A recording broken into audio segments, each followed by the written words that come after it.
é mais uma live do Cinema em Movimento, Circuito Universitário, um projeto que visa sempre levar sessões de cinema para dentro das universidades. E também agora a gente está com as lives, né? Que também é uma forma de outras pessoas acessarem ao conteúdo debatido, né? Acessarem os filmes de dentro das suas casas. Nem sempre todo mundo consegue estar no espaço da universidade. Então, ter esse momento aqui da live, de saber o que está acontecendo, de saber como é um debate, o que foi debatido também é importante. O Cinema em Movimento, ele é patrocinado pela Petrobras, ele também é apoiado pelo MIC, pelo governo federal. E hoje a gente está debatendo o filme Rio Negro, que é um longa lindíssimo do estado do Rio de Janeiro, feito também por uma produtora do Rio de Janeiro, aqui do Procó Filmes. E a gente tem como debatedor o Brendo. Pode se apresentar? Fala um pouquinho de você pra gente. Claro. Você me ouve bem? Você me ouve? Sim. Ah, maravilha. Tranquilo. Então, eu me chamo Brendo Gabriel, sou formado em filosofia pelo UFRJ. Atualmente faço mestrado também em filosofia na UFRJ e sou pesquisador no Laboratório Encruzilhadas da Desconstrução, lá na UFRJ, com o professor Rafael Daculobo. E desde a graduação, eu venho trabalhando com filosofia e samba e esses movimentos culturais, especificamente do Rio de Janeiro, tentando pensar o que seria uma filosofia brasileira exatamente a partir da nossa cultura, né? Pensando sempre a partir do nosso lugar. Então é isso que eu venho fazendo nos últimos anos por aí. E é uma alegria imensa estar aqui. Muito obrigado por ter recebido o seu convite. Para mim é uma honra imensa. Eu que agradeço que você está aqui. E sobre Rio Negro, que te soltou os olhos, assim, ele tem bastante temas, né? Bastante frentes, assim, que ultrapassa também o pensamento só do Rio de Janeiro enquanto Estado, que traz outras camadas, né, do nosso Brasil, outras encruzilhadas. Eu acho que Rio de Janeiro é uma cidade, assim, de muita encruzilhada, não só as pistas, né, de ruas que se entrecruzam, mas de encruzilhada mesmo, de tanta coisa que entrou, passou, que formou, né, várias vertentes, várias interfaces, né? O que te soltou os olhos, o que você queria começar a comentar? Eu achei um filme muito bonito, muito bem feito, a qualidade, para mim, é absurda. Eu não sou muito de ver filme, mas eu vejo pouquíssimos filmes. Mas esse me salta a qualidade, me gerou assim, uma sensação esquisita entre o que o filme retrata e a história, como ele vai costurando, e a minha realidade. Ele, estranhamente, foi me dando uma ponta de esperança dentro desse caos que é o Rio, né? E dentro, por exemplo, da minha cidade, que eu sou de São Gonçalo, não sei se você sabe. Então, para mim, esse Rio, ele é muito distante. Ele sempre foi muito distante. Ele fica mais próximo quando eu entro para a universidade. Quando eu passo para o UFRJ, ele vira algo mais, como eu posso dizer, mais próximo. Mas mesmo assim, ele ainda é muito distante. Por que ele é distante? E por que o filme, eu acho que esse filme especificamente, ele é muito bonito, muito colorido, muito, como eu posso dizer, muito forte, e chama para a consciência mesmo, sabe? Eu acho que é por isso que ele me causa certa estranheza, porque ele deu uma esperança de que através da cultura, através da educação, através do reconhecimento de suas próprias histórias, você pode reivindicar e construir um novo espaço de imagens, um novo lugar, uma nova cidade, assim como foi construída, dadas as condições de violência, escravidão, morte, etc. Ali é uma outra cidade sendo refeita dentro do que aquela elite branca, branca, rica, poderosa, sabe, tanto intelectualmente quanto culturalmente, tenta se estabelecer. Eu estou te ouvindo muito baixinho agora. Acho que baixou muito o seu áudio. Acho que eu vou tirar o fone, então, peraí. Você me ouve melhor? Tô. Ótimo.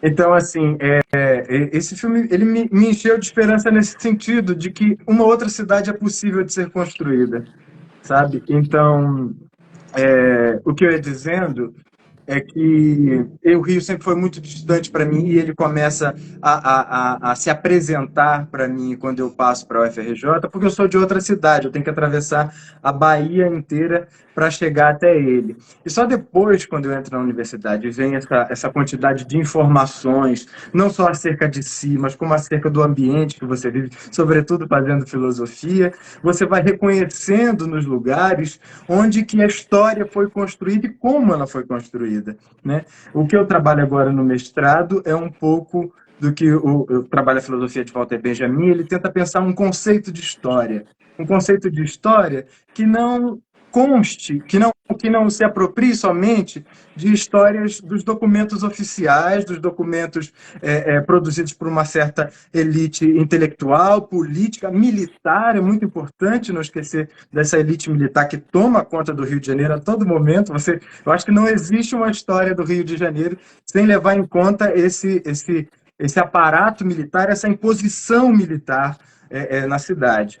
Então, ele pensa, Benjamin, ele vai usar um termo de escovar a história contra apelo, ou seja, num sentido contrário das narrativas oficiais, da tradição e etc.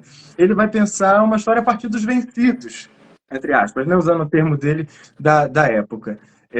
E eu acho que esse filme é basicamente isso, porque ele começa com a revolta da Chibata, com a história de João Cândido, e ali ele vai mostrando é o ponto de partida do filme, mostrando de como você vira agente de sua própria história. Você toma as medidas ali possíveis com as armas que você tem, no caso do João Cândido, literais, né, armas literais mesmo, armas de guerra, porque ele era um marinheiro, e você vê como que ele se apropria de sua própria narrativa, de sua própria história, entendeu? Então, um filme muito bonito que eu acho que ele devia passar, sobretudo para crianças, acho que para o ensino fundamental, acho que seria brilhante, porque eu acho que esse filme, sobretudo, para acabar minha introdução, porque esse filme, sobretudo, eu acho que ele já nos coloca em um outro lugar, diferente do que eu, quando era um menininho um menininho negro de São Gonçalo, que ainda nem tinha essas referências, essas compreensões, esses termos, essas categorias e etc. Quando para mim era só tudo uma coisa, o mundo era cor-de-rosa, era tudo bonitinho, não tinha essas tensões políticas, sociais, isso não era uma questão para mim, mas também você tinha uma questão de imagem. Ao se olhar no espelho, você sentia o quê? Você se sentia inferior ao seu coleguinha branco na escola, pelo seu cabelo, pelo lugar onde você mora, pela forma que você veste, pelo seu gosto musical. Você tem essa percepção de uma segregação. Então, esse filme, eu acho que ele nos coloca num outro ponto de discussões mais profundas. Mas enquanto afirmação de se olhar no espelho e de se reconhecer que por trás de você e antes de você vem toda uma cultura, todo um complexo social que fez fundar esse país e, sobretudo, essa cidade, eu acho que ele é fundamental nesse sentido. Ele abre portas, ou como dizia minha professora Azendieri, ele acende o sol. E eu acho que esse filme foi isso que ele causou em mim nas primeiras impressões, sabe? Falei demais, Sim. desculpa. Você me corta, tá Não, bom? por favor, é o seu lugar de falar mesmo, lugar de fala. Você trouxe essa questão, né, de não ser da cidade do Rio. Eu também não sou carioca, né, tipo, da Gema, né, sou de Duque de Caxias, que também é como se fosse outro país, né? A gente até brinca que a Baixada Fluminense é um outro lugar. Não só pela distância, mas também né, não só pela geografia, mas pela cidade em si, né? A gente vê o Rio de Janeiro, o centro do Rio de Janeiro, tão desenvolvido, e a gente vê a Baixada também desenvolvida, mas desenvolvida para o modus operandi de cidade dormitório, né? Que as pessoas só dormem, porque as pessoas vêm trabalhar no Rio, ou uma cidade totalmente de indústria, né? Uma cidade totalmente voltada para as grandes indústrias, né? Caxias, por exemplo, era para ser uma cidade super desenvolvida, né? Por ter dois polos petroquímicos, e não é. Então, assim, é muito complicado. A gente tem riquezas, mas elas não chegam na forma de cultura, não chegam na forma de arte, não chegam na forma de educação, e nem básico que é a forma de saúde. e a gente chega aqui no Rio de Janeiro e se depara com uma outra realidade, né? Se depara com 3, 4, 5 transportes para te levar para o mesmo lugar, né? Linhas de ônibus que você não consegue decorar os números. Ainda tem essa diferença, né? Não sei como é que é em São Gonçalo e Niterói, porque aqui no Rio é só pelos números, né? Ah, o 422, o 415, o 500 sei lá quantos. Na Baixada Fluminense não, na Baixada Fluminense é o ônibus tal, é o Bona que vai para dentro ali de Caxias, é o João Pessoa que vai para Saracuruna, é o Nova Iguaçu que vai para Nova Iguaçu. Então, assim, a gente tem uma grande diferença, tanto de distância, quanto de desenvolvimento e quanto de acesso, né? Eu lembro que quando eu comecei a pensar na universidade, lá com meus 15, 16 anos, e quando eu achei a minha universidade, que era na URCA, eu falei, cara, eu não vou chegar lá. Eu não vou conseguir ir todo dia sair de Saracuruna, passar 2 horas e meia na condução para chegar na URCA, porque é muito longe. Quanto eu vou gastar de dinheiro de passagem para chegar lá? Sempre foi minha questão. São 2 mundos diferentes no mesmo estado. E aí que a gente está falando nem de região dos lagos, muito menos Costa Verde, né? Angra dos Reis e lá para cima. A gente está falando ali de, teoricamente, demoraria 50 minutos. A gente tem aí uma Avenida Brasil, uma linha vermelha que nunca anda. A gente tem o Fundão, por exemplo, que também é na linha vermelha, que está sempre congestionado. Então, os alunos da Baixada, pessoas universitárias que demoram muito tempo para chegar no Fundão.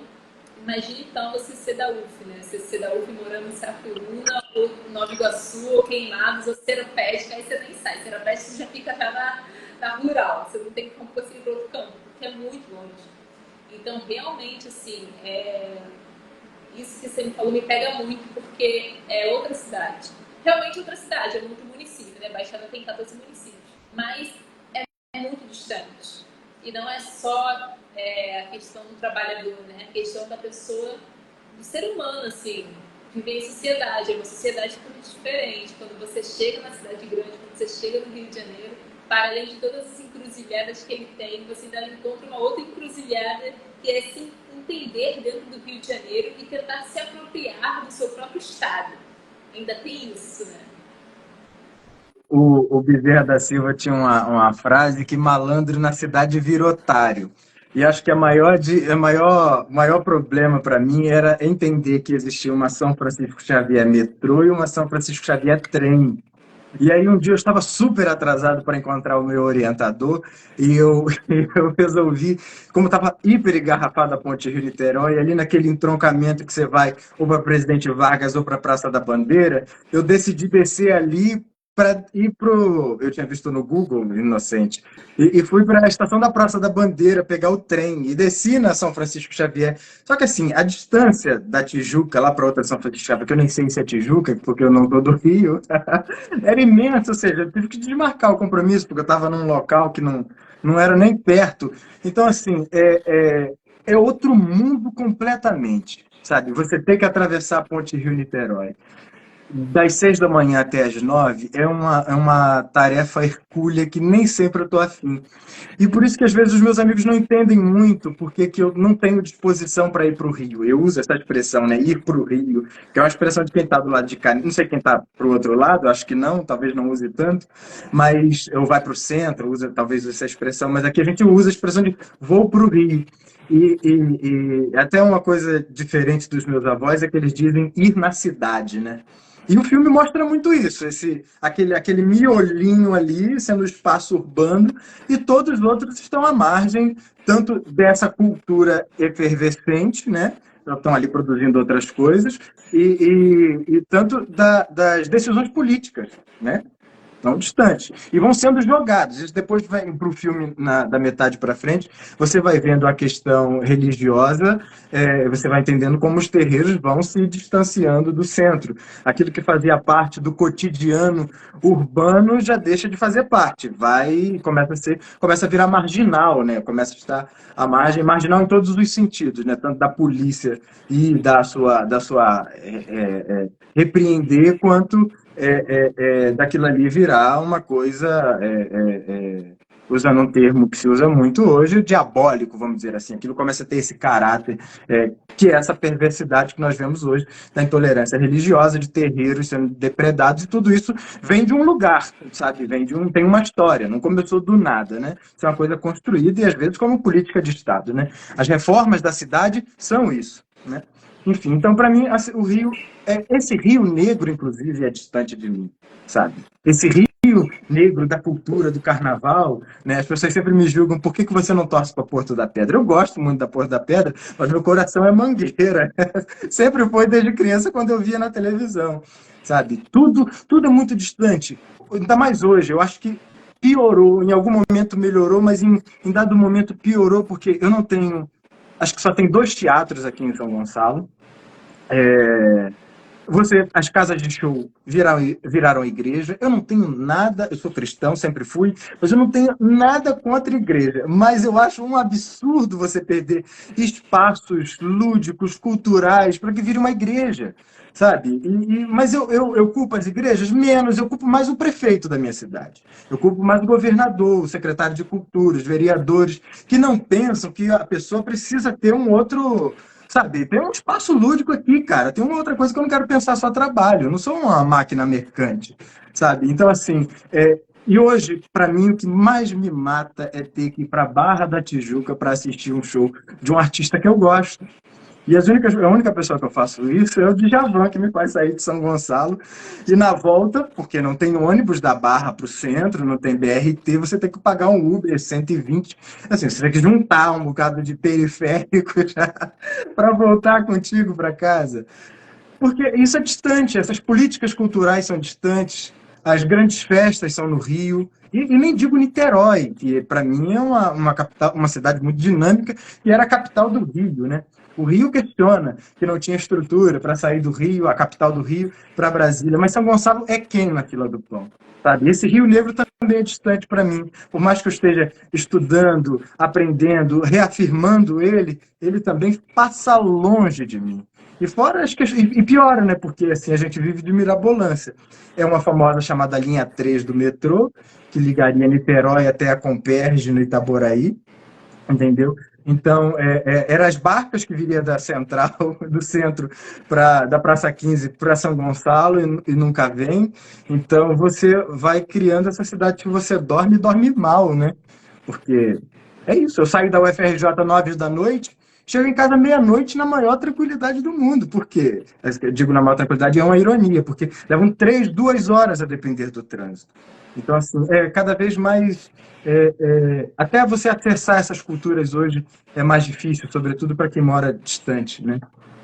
Mas falando do filme, eu acho que ele é muito importante nessa cena política que nós estamos vivendo. Eu acho que ele, para quem é um desavisado, para quem não está conhecendo nada, ou até mesmo para mim, que conheço basicamente cada história daquela ali, por estar envolvido nesse meio cultural e dinâmico do Rio, eu entendo aquilo ali como uma criação de um novo espaço de imagem para nós, sabe? Falou-se da escravidão, mas falou-se também do protagonismo dessas pessoas, de como elas, debaixo dessa cidade, do documento oficial, da festa oficial, dos carnavais das elites, vem sendo construída uma outra coisa.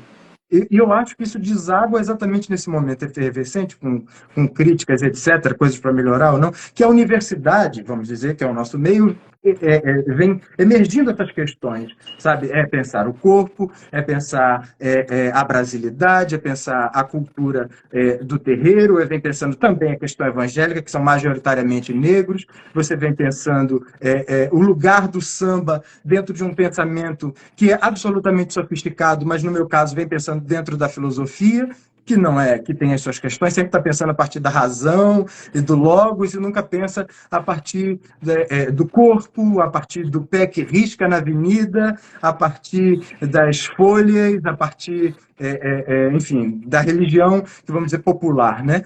Então, e a filosofia não tem muito interesse nisso, os filósofos não possuem muito interesse nisso. E eu estou em outra, eu estou aí há um bom tempo pensando uma filosofia. O que é filosofia? Ela pensa isso que é disperso no cotidiano, ela busca trazer algum sentido Você vai pensando um pouco mais de forma lacunar, você vai achando o que é essas demandas que nós temos. Bom, a linguagem para isso é a política. Então você vai pensando, você vai colocando parâmetros e umas certas definições para isso que dispersamente está solto no cotidiano. E o carnaval, especificamente o samba, né? Ele é muito sofisticado. Tem muita coisa por trás ali, sabe? Então, que é todo um complexo social que pode nos ajudar a pensar um novo caminho. Eu acho que talvez essa seja a minha grande questão do que esse filme me provocou. Se é que existe um novo caminho, eu não acho que não exista um novo caminho sem ser através da própria cultura. E só para te passar, uma frase do Darcy Ribeiro que eu gosto muito, é que ele escreveu o livro O Povo Brasileiro, e ele diz que ali é o povo brasileiro se fazendo a si mesmo. E eu acho que nesse filme é o povo negro se fazendo a si mesmo. Apesar da força da Marinha se impondo sobre os marinheiros em questões completamente insalubres e violentas, seja depois, posteriormente, as reformas na cidade expulsando os mais pobres, o povo de terreiro, o povo da religião que é dissidente da oficial, né, que é a religião, seja na época católica, enfim, e você vai tendo essa sociedade que vai se construindo apesar disso, mas ela vai inventando. Eu acho que esse que é o barato. Ela não, como o Simas disse, querido amigo Simas disse no filme, e até minha professora Helena Teodoro, como eu te falei, está no filme, ele disse que não é resistência somente, é um povo inventando uma coisa, sabe? E o carnaval, para mim, é uma das coisas mais brilhantes que existem nesse país, sabe? Porque fica, para alguns, ignorantes, fica com a imagem do sensual, fica com a imagem da exposição da mulher, etc. Para alguns medíocres na internet, ou a relação complicada e complexa do carnaval com o jogo do bicho. Mas tem mais do que isso. Tem alguém que nunca entrou numa universidade fazendo uma estátua falar, cara. Tem alguém que nunca entrou num curso de letras escrevendo uma poesia como o Samba da Mangueira de 1988, tentando pensar a realidade e a ilusão da proposta da abolição da escravatura. Então, ali está o tempo todo esse complexo social, essa gente simples, pobre, que está lá no seu barracão, ou no seu barraco, ou no seu casebre, na sua casa simples, construindo e pensando o que esse país poderia ser. Para mim, isso é fascinante. Para mim, isso não tem igual. E talvez seja isso que eu ando um pouco afastado desses temas por conta do mestrado, mas talvez seja isso que tenha feito os meus olhos brilharem ao ver esse filme. Por isso que eu achei ele muito delicado e muito forte ao mesmo tempo. Sim, você trouxe vários pontos que eu concordo muito, assim. Eu acho que o pior também de ter espaços culturais sendo transformados em templos religiosos é ter esses espaços e eles estar jogados às traças, né? Em Caxias a gente tem 5 teatros, um fechou, ninguém sabe o que aconteceu, acho que também fechou, continua numa resistência, tendo aula de teatro a partir do diretor que dirige o teatro e dá as aulas de teatro ali, ele é um funcionário público, e tem um grande Cortês que fica na Praça do Pacificador, no centro de Caxias, e ele só tem atividade quando a Companhia de Teatro de Caxias vai lá e faz um festival de teatro que tem mais de 20 anos e que convida um festival nacional. Fora isso, a prefeitura, a gestão, a cultura da cidade de Caxias não vai atrás de espetáculos, não vai atrás de espetáculos importantes, né? Às vezes a gente vê umas coisas assim que nem criança, cara, se a criança assistir, ela vai jogar uma laranja, sabe? Porque é uma coisa assim tão complicada, mas na maioria dos tempos ele está fechado. É um grande teatro, um teatro que eles abrem atrás dele, vira outro palco para frente da praça da biblioteca. Então acontece ali para shows assim na cidade, mas para teatro mesmo, para dança, ele quase não acontece. Ficou um bom tempo fechado para reformas, que acabou as reformas 5 anos depois. Então, assim, são espaços culturais que são realmente largadas traças, e aí aquela pessoa de Caxias que trabalha numa escala 6x1, ela vai para o Rio de Janeiro no seu único dia de folga para assistir um espetáculo, para assistir uma dança, para ir no museu, para ir num espaço cultural. Ela não vai, ela está super cansada, ela quer descansar. Então, a escola Cis por Um é o quê? Né? Ela é um novo modo escravatório, assim, é um modo de estar escravizando uma pessoa, porque você tem um dia só para pensar na sua vida e 6 para você ser sua mão de obra trabalhadora, né? Porque a escala Cis por Um, ela é muito da mão operária, da classe trabalhadora. Então, assim, muito difícil. E você também trouxe o ponto dos documentos, né, que o filme, ele mostra esse povo também se reinventando, esse povo sendo resistência, esse povo no alto de aquilombamento. E ele traz imagens e documentos bem bonitos, né? Ele traz ali, ele não traz só o pelourinho, ele não traz só a chibata, ele não traz só o chicote, porque a gente está muito acostumado em ver em sala de aula, né? A gente está muito acostumado em ver no ensino médio. O filme, eu acho também que ele dá várias introduções, né, das aulas de história, que chega desde a 5ª série até o 3º ano do ensino médio. Eu acho que ele vai dando introduçõezinhas, assim, muito boas e muito diferentes da grade curricular que a gente tem. Né? Quem sabe que a gente tem professores muito dedicados e maravilhosos, que estão nas redes municipais, nas redes estaduais, né, dando aula para jovens, crianças, mas que eles têm que seguir uma regra, né? Eles têm que seguir uma grade. Né? As aulas de história ainda são muito, assim, um pouco mais do mesmo, um pouco muito raso, ainda mais em escola pública, infelizmente. Eu venho de Brizolão, então, assim, quando eu fui fazer o Enem, fiquei, meu Deus, eu não vou ter nota. E realmente, assim, né, o que salvou foi o meu curso ter o THE. Então, assim, a gente ainda depende de professores que tenham ali a vontade de lecionar para estar dando um pouquinho a mais, porque senão a gente fica muito nesses documentos ultrapassados, nesses documentos que a gente só vê a parte pior, né? A gente não vê a parte das pessoas que foram escravizadas, também trabalhando, também tendo um outro tipo de resistência, né? Um outro tipo de vida. Então, acho que o filme ele traz imagens muito bonitas que a gente não vê normalmente, né? Eles fazem uma seleção de imagens, de documentos históricos bem legais. Eu acho exatamente isso que você estava falando sobre as imagens. Eu acho que ele cria exatamente um outro espaço de imagem, um outro espaço imagético que precisa ser construído a respeito da história do Brasil. Walter Benjamin tem uma frase maravilhosa que eu acho que, para mim, ela tem um poder de síntese muito forte, que é: todo documento de cultura, ao mesmo tempo, é um documento da barbárie. Essas duas coisas vão estar sempre ali juntas, né? Então, eu vejo que esse filme, para mim, é isso, é um documento de cultura, ao mesmo tempo em que ele apresenta um documento da barbárie. Mas, nessa construção do filme, especificamente, ela não faz não é apelativo nessas cenas de sujeição, sabe? Eu acho exatamente isso.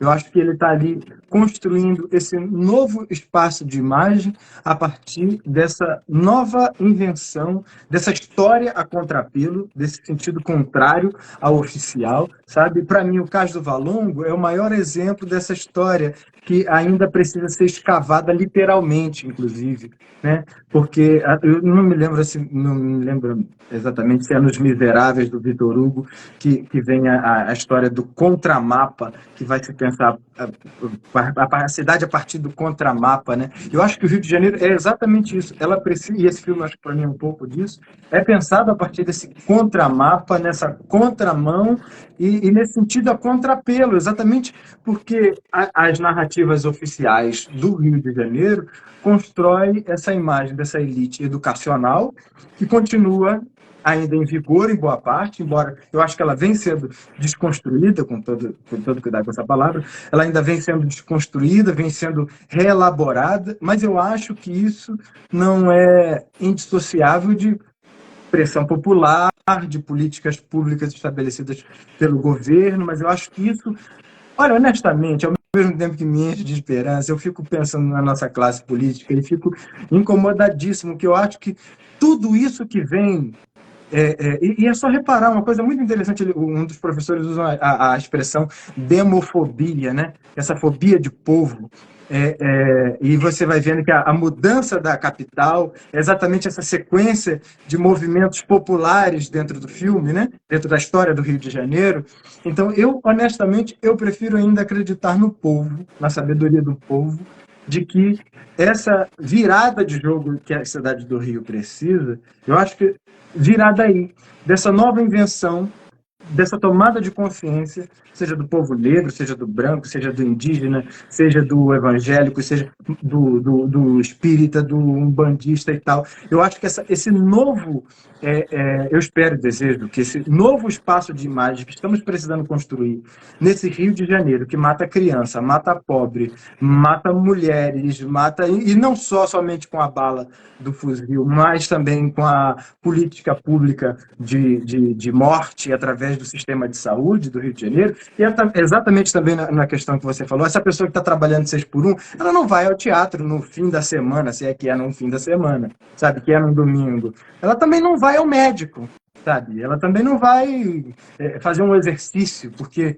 não dá com a jornada de trabalho que nós temos, entendeu? Então, eu espero que essa discussão da escala 6x1 se prolifere pelo país e o povo tome posse disso como uma mudança inicial para que a gente possa ter um espaço lúdico e de cultura para nós, para que possamos acessar e cobrar dos governadores, dos prefeitos, políticas públicas para isso, sabe?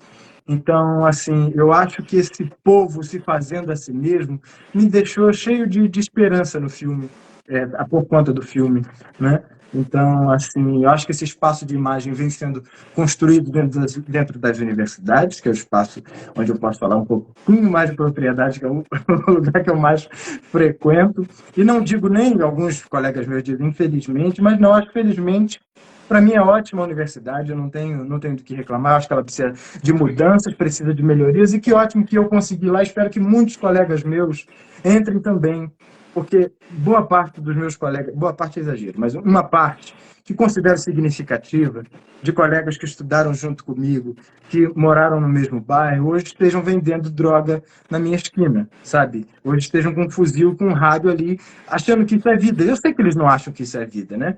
Eu sei que eles não sabem, mas as circunstâncias da vida foram múltiplas, diversas, e eu não vou ser nenhum moralista de ficar aqui batendo em quem já está apanhando, mas eu espero que daqui para frente essas pessoas, essas crianças que virão, alcancem esse tipo de imagem, esse espaço imagético, que não o da violência, o da perversidade, o da falta de comida, o da desigualdade, da falta de emprego da mãe, da falta de creche, da falta de escola, sabe? E ver a professora Helena falar você ver como essa cidade foi construída com muito suor, muito sangue, e ela continua lutando. Ela não parou de lutar. Porque tem alguma coisa, alguma chama dentro dela, alguma esperança que faz com que ela continue lutando dioturnamente, dando aula na UFRJ, nos ensinando a potência e a força da cultura das escolas de samba, a cultura negra, a cultura afro-brasileira. Então, assim, eu fiquei mais esperançado depois, esquisitamente, dado. Você abre o jornal, você perde rapidinho a esperança. Mas com esse filme, que eu acho que devia passar para crianças mais novas, crianças mesmo, sabe, 9, 10 anos, eu acho que ali já tem uma... E o que eles vêm consumindo no momento também, eu acho muito ruim, muito nocivo. Então, esse tipo de conteúdo eu acho que pode fortalecer como esse... me fugiu uma palavra aqui agora, mas essa vitamina, eu vou usar um termo do Gil, esse unguento, essa pomada que esse filme pode ser sobre essa ferida, sobre essa chaga ainda brutal da desigualdade brasileira, sabe? E eu acho que você no teatro, que eu já te vi em cena, tive a alegria de ir te ver lá no... Foi Morte e Vida Severina, se não me falha a memória, né? Maravilhoso. Eu acho que você no teatro, eu na filosofia e tantos outros amigos nesses espaços de cultura, disputando os espaços e as imagens, eu acho que é possível. Sabe? Se eu for deixar de acreditar também, tem que desistir da jornada, né? E não tô a fim de desistir. Sim. Se a gente não tiver um pontinho de esperança, a gente se desfaz, né? Porque, na verdade, o modus operandi é esse, né? É justamente para a gente se desfazer. Então, É, assim, se a gente não se agarrar em alguma coisa, se a gente não pensar que as nossas crianças têm que ser, tem que reforçar com elas esse pontinho de esperança, esse aquilomamento, esse reconhecer que a sua arte, o seu corpo, a sua aparência também é cultura e vem de uma cultura, né? Fazer crianças se verem em outras crianças, né? Ter pessoas pretas, ter pessoas indígenas também no audiovisual, né? Nas grandes portas do audiovisual, nas novelas, na TV aberta, também, assim, mostrar pra gente que não teve, porque eu não vi isso, eu não vi não, criança, não cheguei nem perto. eu não vi meninas pretas, eu não vi meninas pretas crespas, eu não vi crianças indígenas, então saber que as nossas crianças estão começando Só a no ter essa lugar do referência. exótico que a gente via, né? Sim, Só no lugar do exótico, sobretudo indígena. O sim, dia do exatamente. índio nem precisa dizer o que é o dia do índio, né? E pior que ainda tem algumas escolas que ainda fazem, né, a comemoração com cocazinho, enfim. Então, eu pensar que essas crianças precisam, né? São essas crianças que vão estar daqui a 20 anos militando. Né? Daqui a 20 anos a gente vai estar meio cansado, né? De explicar um Eu pouco já tô. ali. Eu não sei se eu vou ter mesmo a resistência da Helena, porque ela é uma divindade, ela é um Verdade. outro ser, mas pensar que a gente está nesse movimento agora, né, de militância, a gente está nesse movimento de estudo, a gente está nesse movimento de se apropriar e reproduzir e estar levando nossa cultura e pensar que essas pessoas também daqui a alguns anos vão ser, né? Já fiz sessões de outro filme que também fala um pouco da militância, né, da militância de 3 mulheres no movimento unificado preto. E aí, muitos jovens não conheciam, né, a Leila Gonzalez, muitos jovens não conheciam a Jurema Batista. E eu falo, meu Deus, vocês precisam conhecer, vocês precisam tirar 10 minutinhos, 30 minutinhos do dia de vocês e assistir alguma coisa produtiva. Eu sei que vocês adoram Marvel, eu também gosto, eu sei que vocês adoram estar zapeando no Instagram, mas vamos assistir um documentário, 15 minutos, vamos assistir um longa de 1h10 que você pode assistir aí no final de semana. Porque assim, eu dependo de vocês, são vocês que vão estar daqui pra frente lutando. Foi bem no período ali das manifestações da Escala 6x1, na Cinelândia. E aí tinha jovens muito revoltados, falando que tinha que mudar mesmo. E tinha outros jovens que estavam meio apáticos, assim, sem saber muito bem como se posicionar. Eu falei, gente, daqui a 10 anos são vocês, assim. Daqui a 15 anos são os sobrinhos de vocês. Daqui a 20 anos são os filhos de vocês. Vão estar crescendo e vocês precisam passar para eles esse bastão. Assim, a gente vai passando, né? A gente tem a graciosidade de ter a Helena passando hoje em dia, de ter outras mulheres pretas, outros homens pretos passando, mas um dia a gente não vai ter mais eles, infelizmente. Assim, vai ter que ser a gente passando para alguém.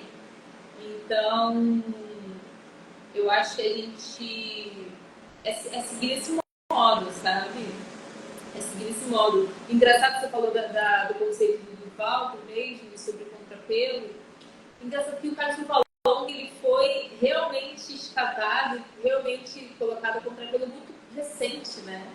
A gente tinha um espaço, todo mundo sabia que era um espaço importante e cheio de história, e que ele só foi realmente escavado por conta de um transporte público, né? Por conta do VLT que começou a passar ali, né? Por conta A cidade vai sendo literalmente soterrada, ela vai soterrando a sua própria história, né? Ela é deliberadamente, é um projeto de político de Estado de enterrar a cidade, sabe? De apagar certas coisas, entendeu? Sim, a Então, gente tinha ali o viaduto, né? Tinha aquela zona portuária é, totalmente largada, E aí, como se resolve fazer uma reforma, se resolve colocar um transporte público ali, o VLT, aí sim que se... olha, aqui é esse espaço com tanta história, né? Como se ninguém soubesse, como se eles ficaram sabendo disso semana passada. É muito bizarro como realmente, assim, as encruzilhadas do Rio e os subterrâneos, como também alguém fala, um historiador fala no filme, é sempre por baixo, né? Tá sempre por baixo, sempre alguém aterrando aquilo e construindo uma outra arquitetura e construindo outra forma de continuar construindo o Rio, né? A gente tem, por exemplo, um teatro municipal todo feito, né? Uma forma toda europeia de ser feito, construído, e a gente tem na Lapa várias casas e vários espaços totalmente diferentes, né? E é pertinho, né, do Teatro Municipal da Lapa. Isso que eu estou falando dos espaços da Baixada e das outras partes do Rio de Janeiro. Por isso que os terreiros não conseguem se manter, né? A gente não tem espaços adequados para os terreiros, a gente não tem ruas, a gente só tem ou praças ou mar, ou algum espaço assim, cultural, algum banco, milhares de prédios. Né? A gente não tem um quintal pelo centro, a gente não tem um quintal pela Zona Sul. Então a gente não consegue ter um terreiro. Por isso que eu não me vejo morando no Rio nunca, porque isso de quintal é fundamental para mim. Eu tenho quintal imenso, eu sempre tive a vida inteira, né? E acordar, não botar o pé no quintal, para mim é uma coisa esquisita. Imagina, você acorda, você vai botar o pé onde? Num apartamento no Rio? Deus me livre. Sou um homem da terra, continuo sendo. Sabe? E eu acho que por isso que essa vida cosmopolita nunca me interessou. Me interessa que essa cultura e esses acessos a essas culturas se aproximem de mim, sabe? É isso que eu luto e, como você falou, não sabe se vai conseguir lutar tanto quanto a Helena, assim, tanto tempo, né? Eu também não, eu luto para parar de lutar. Em algum momento eu quero parar também. Mas é claro, a gente fala isso brincando, né? Mas essa consciência é para a vida inteira, né? Esse modo de estar indignado, eu acho que já é o suficiente, porque a gente vive num mundo e vive exatamente um espírito do tempo de absoluta dormência e desinteresse sabe, em uma coisa relaxada, eu acho, pelo menos eu acho. Eu acho tudo tão disperso, tudo tão, enfim, a política brasileira vai nos desesperançando, mas eu acho que exatamente dentro desses movimentos populares a gente encontra a força para poder se manter vivo de algum modo, eu acho, sabe? E uma coisa que eu adoro na Beatriz Nascimento é de como ela ela afirma o conceito de quilombo a partir a partir que esses espaços virem um quilombo, né? É o trem, é a escola de samba, sabe? Onde tem esse ajuntamento comunitário, onde tem esse ajuntamento consciente que é importante, aquela reunião, aquilo tudo, ali vira um quilombo, sabe? Ali vira um quilombo. E eu acho tão bonito isso. Eu adoro a Beatriz. Acho que todo mundo devia ler, sabe? Sim, Ela e a Lélia eu acho fundamentais, mas eu gosto muito da Beatriz. sim. É uma antiga casa, na verdade é uma forma que a gente teve muito, né? Assim, de pensar na tia Seara, se a gente pensar na escola de samba, se a gente pensar nos terreiros, nos lugares, do almoço de domingo na casa da avó, né? Do almoço de domingo na casa daquele parente mais longevo.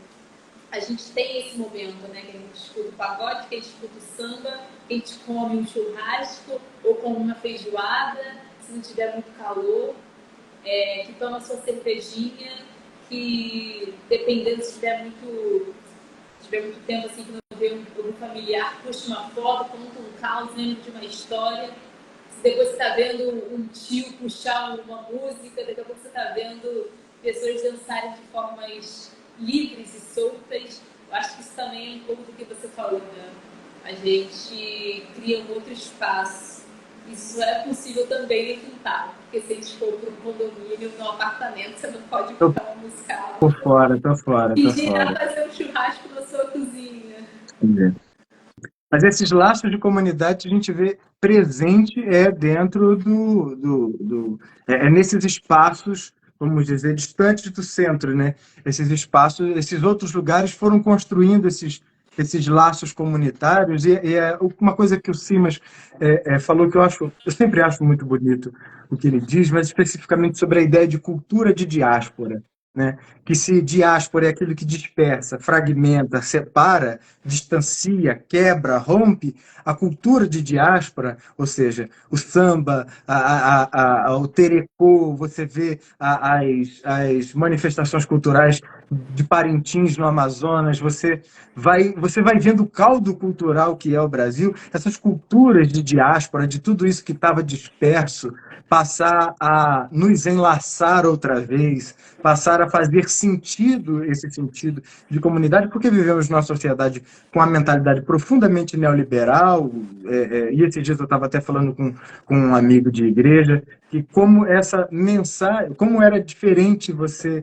a organização da igreja há 20 anos atrás, quando eu era criança, e hoje o teor da mensagem e o espírito da mensagem, você vê hoje uma completa diferença entre aquilo que é dito nos evangelhos e aquilo que é vivido na prática, porque a noção de comunidade se estraçalhou. É o neoliberalismo que Deus é de cada um, e não uma experiência, embora seja pessoal, cada um com Deus, mas é uma experiência sempre coletiva. É sempre um sentar à mesa, é sempre um dividir e compartilhar. Mas aí alguns ignorantes acham que isso é comunismo, e assombrados por essa ideia louca. Mas não veem que esse neoliberalismo atinge até os próprios laços, vão se quebrando religiosamente, que se em tese o familiar não vai juntando tanto, o religioso ali a gente se encontra, isso também vai sendo rompido, fragmentado, destruído, sabe? A gente vive nessa sociedade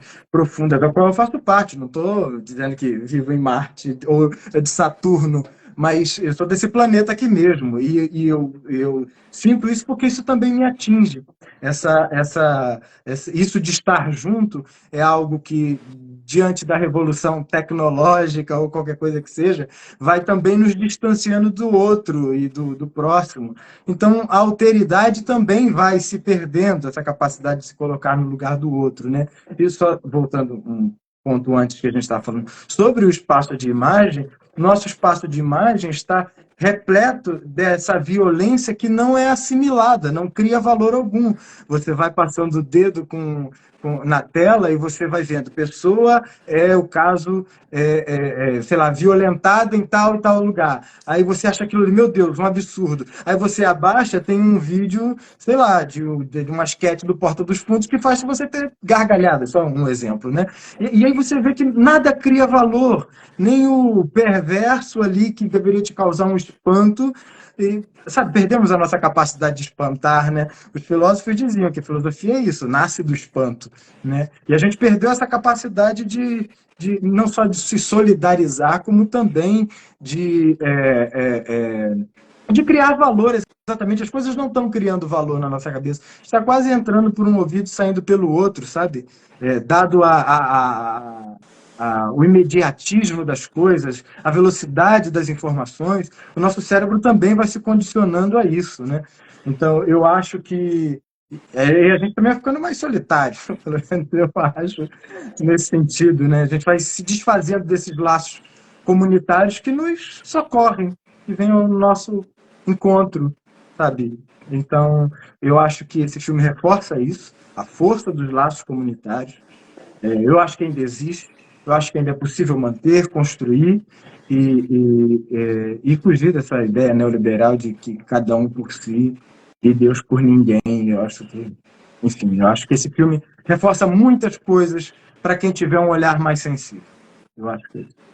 Sim, não, total. E você falou dessa questão de não mais se chocar, né? Que é bizarro. Mas é isso, né? Como você vai se chocar com uma notícia que 8 horas da manhã teve uma pessoa que morreu na linha amarela porque ela levou um tiro, se daqui a algumas horas você vai passar no outro dia no mesmo horário ou num horário um pouco mais tarde.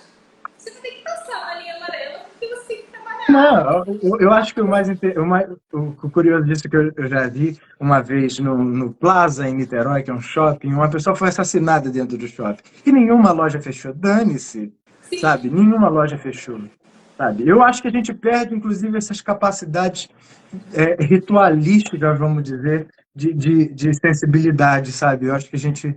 Não, uma pessoa morreu. Parece que é nada, sabe? Eu acho que no mundo que a gente vive, hoje uma vida não tem tanto valor. Você pisa no pé de outro, e eu não estou exagerando, abro os jornais e vejo. Você pisa no pé de uma outra pessoa, o cara saca uma arma e dá um tiro. Ou seja, é o esvaziamento do sujeito, é o esvaziamento do outro, sabe? É o esvaziamento do ser humano, é o ponto que nós chegamos. Então, as pessoas se espantam com a necropolítica do Mbembe, que está até aqui na minha... Tá aqui. As pessoas ficam espantadas, nossa, políticas de morte. Bom, isso é a banalização da vida. Isso está acontecendo todo dia, toda hora, o tempo todo, com todo mundo. Claro que aqui o MBM está falando de outra coisa, sistematizando um pensamento altamente complexo sobre a política de morte num contexto colonial e etc. Mas, assim, a banalização da vida está aí, a gente está vendo o tempo todo. Então, é isso. Às vezes dá um aperto, enfim. sim, e aí eu acho que também o modo é esse, é se agarrar naquele núcleozinho ali familiar ou de comunidade para poder renovar as energias e seguir em frente, né? Acho muito bonito, acho muito bonito o que acontece nesse momento no Rio de ocupar os espaços com rodas de samba, sabe? Com todas as coisas críticas que se vê na internet acerca de quem está ou quem não está, para isso eu sempre tenho lembro de uma coisa da Beatriz Nascimento, que o problema não é a entrada do branco, mas é a saída do negro que consiste o problema nesses espaços de construção negra, como diz o Milton Cunha, da inteligência negra periférica que construiu tudo isso. Eu vejo que o problema consiste aí, né? Não é exatamente na entrada do branco, sim na saída do negro. Mas olhando assim por cima, eu acho muito bonito esse movimento. O Rio é uma cidade morta, né? O centro, depois de 7 da noite, morreu. Aquilo ali é uma cidade fantasma, e olhe lá.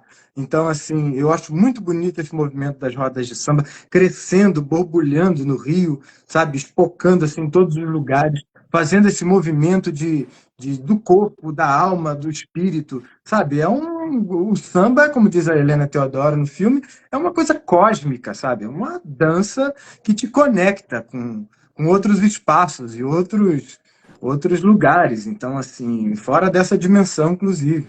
E eu não tenho nenhum problema em acreditar nisso. Eu acho que é uma força imensa. E evocar isso nesse lugar que é totalmente complexo desde a sua criação e invenção, eu acho fundamental. Eu acho que é exatamente preciso ocupar esses lugares, sabe? E esse filme é um pouco por aí. Sim.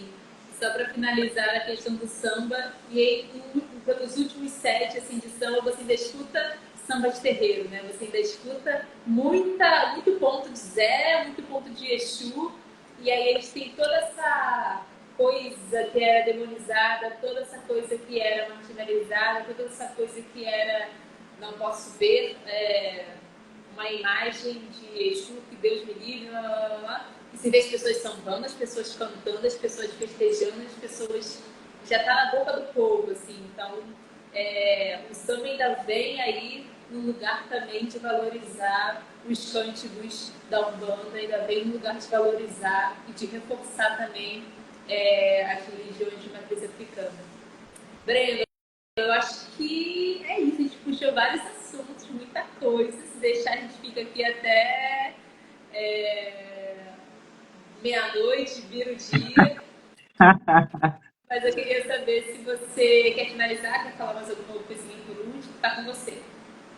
Querido, eu quero te agradecer. Você foi absolutamente gentil de ter me convidado, não esperava nunca, e participar de um encontro tão agradável como esse. Fico muito feliz, adorei ter visto o filme, não tinha visto ainda. Na época que saiu, eu não lembro por que eu não fui, mas estou muito feliz de estar aqui, muito feliz de estar aqui com você. Você que é uma atriz maravilhosa, para quem está aqui vendo e não conhece, devia assisti-la em algum espetáculo. E eu estou muito feliz, eu te agradeço imensamente. Desejo vida longa ao projeto. Espero que outros encontros aconteçam na medida do possível. Muito obrigado mesmo, de verdade. Foi uma honra. Eu que agradeço essa parceria aí, esse encontro de alguns anos que culminou agora nessa Verdade, parceria de verdade. trabalho. Tem tempo que a gente não se vê. Sim. Muito obrigado, Muito obrigada. querida. A gente agradece muito a sua participação, Mariana. Eu que agradeço o convite. Até a Obrigada a próxima. todo mundo que assistiu, obrigada, galera. Eu estou vendo vários amigos aqui, a Kézia, minha amiga, está aqui me enchendo minha bola. Boa. Obrigado, Pamela, muito obrigado. Obrigada, beijo, tchau, tchau. Beijo.